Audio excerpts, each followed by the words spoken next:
Stages of site investigation or the soil exploration program. Planning of the exploration program.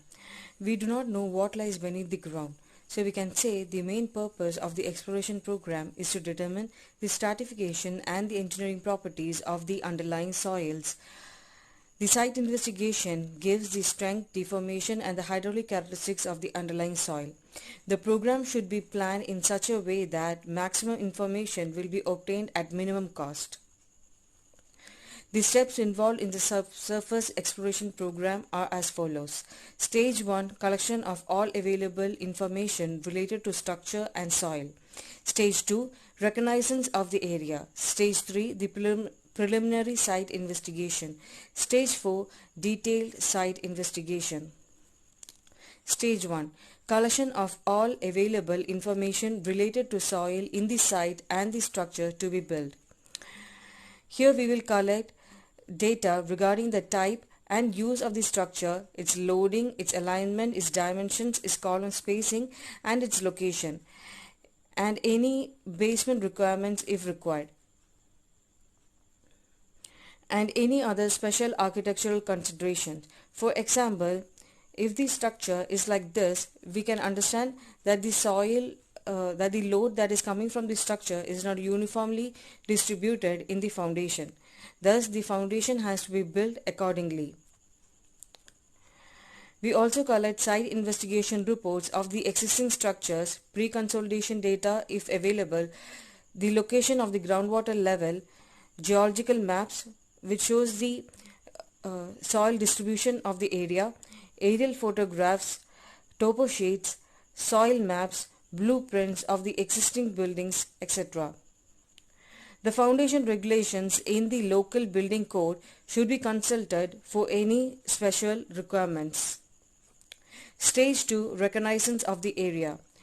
The reconnaissance of the area involves a field trip to the site and a careful visual inspection is done. Here, information of the adjacent structures, that is the already existing structures, its type and behavior is observed and noted. Information obtained from reconnaissance. When we visit the site from the general topography, we will get an idea of the existing drainage pattern.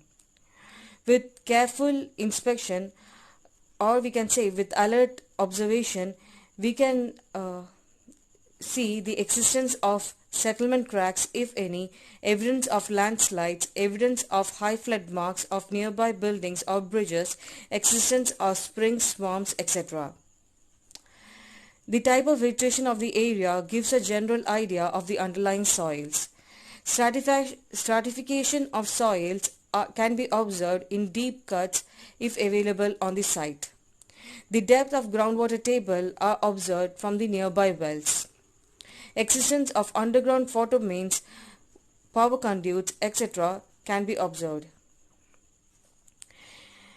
Reconnaissance helps in deciding the future program of the site investigation.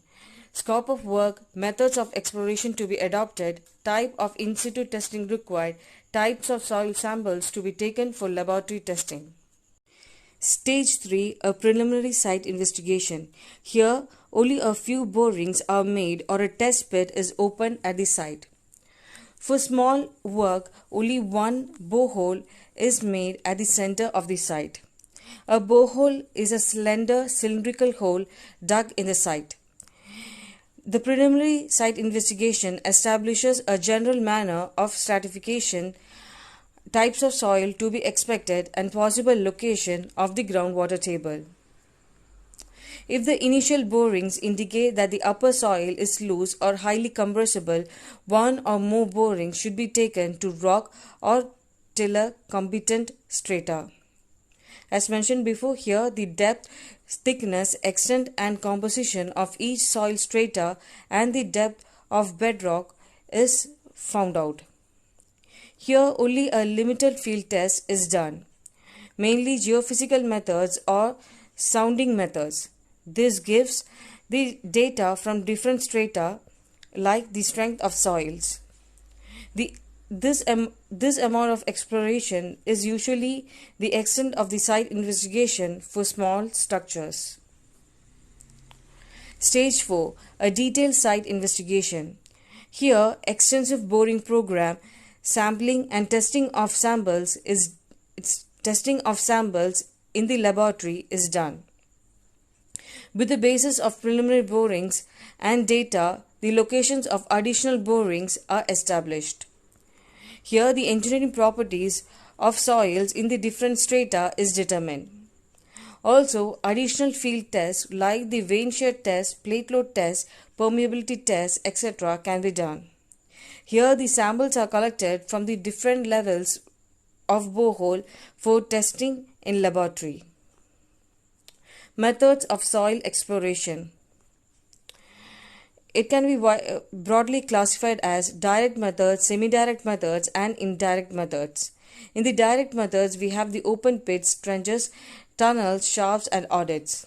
In the semi-direct method, we have the borings or the drilling.